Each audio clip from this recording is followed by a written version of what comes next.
మగ వీళ్ళ జెన్యునిటీ గురించి వాళ్ళు, వాళ్ళ జెన్యునిటీ గురించి వీళ్ళు ఎంక్వైర్ చేసుకోవటం బాగానే ఉంది.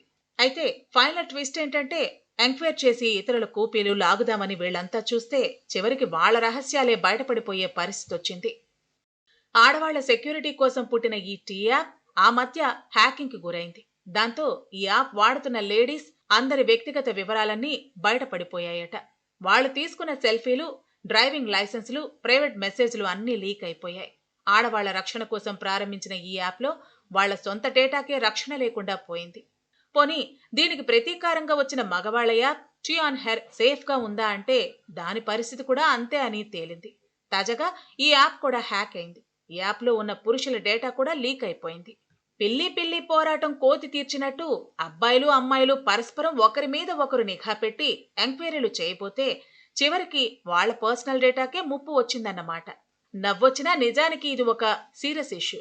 వ్యక్తుల తాలూకు వెరీ పర్సనల్ డేటాతో డీల్ చేసే ఇలాంటి యాప్స్ ని ఎలా తయారు చేయాలి? హ్యాకర్లకి పట్టు చిక్కకుండా ఎంతో పటిష్టంగా చేయాలి. కానీ ఈ టీ యాప్స్ రెండూ కూడా ఎంత మాత్రం స్ట్రాంగ్ గా లేవు. అందుకే ఈ యాప్స్ డెవలప్ చేసిన కంపెనీల మీద చాలా విమర్శలు వస్తున్నాయి. కొంతమంది అయితే ఆ కంపెనీలనే అనుమానిస్తున్నారు. ఏమో వీళ్ల డేటా వాళ్ళ డేటా మొత్తం తెలుసుకునేందుకు కావాలనే ఆ యాప్స్ ని అలా బలహీనంగా చేశారేమో అనే కామెంట్స్ వినిపిస్తున్నాయి.